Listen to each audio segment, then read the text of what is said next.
Приветствую на канале Namtech, и это второй выпуск по сборке нашего Iron Horse. Если вы смотрели первый ролик, вы должны помнить, что тормозов на нем особо не было. Самое первое, что нужно сделать, это собрать новое колесо. Потому что мы купили обод, втулку, спицы, все наименования будут где-нибудь в углу экрана. Колесо я буду собирать не сам, у меня для этого руки жопы растут, поэтому есть вот здесь Леха, он в этом деле мастер, поэтому он его и будет собирать.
Уже хочется спать, но мы закончили колесо, накинули ротор и обули его.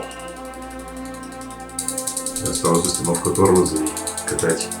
Самый главный момент, что в тормозах ротор, адаптер, все должно быть затянуто максимально туго, чтобы не было никакого биения, не было никакого смещения при торможении, потому что импульс торможения на скорости, начиная от 25, достаточно мощный.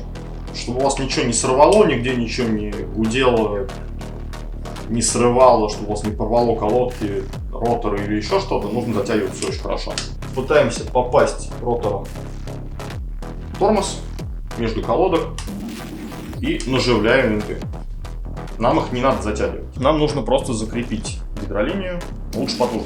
Само собой, лучше использовать специальные защелки вот сюда. Не помню, как они называются, поправьте меня в комментариях. Вот здесь начинаются проблемы. У меня здесь уже все занято. Поэтому, скорее всего, мне придется крепить гидролинию либо на место прошлой рубашки, и потом крепить рубашку к гидролинии, либо наоборот крепить гидролинию и затягиваем гидролинию здесь. Главное не защемить кошачий нос, который по ту сторону велосипеда. Да? Теперь самое важное — это настрой тормоз. Тут есть сложность в том, что в отличие от вибрейков, просветы здесь минимальные, и вам понадобится листочек бумаги, чтобы, то есть вы смотрите отсюда и смотрите на просвет, и все, низ мы уже затягиваем. Теперь мы то же самое делаем с верхней частью. Теперь нужно просто прокрутить колесо и проверить, все ли нормально работает. В общем, я очень везучий, и мне достался кривой ротор. То есть здесь можно увидеть, как он, падла, гуляет.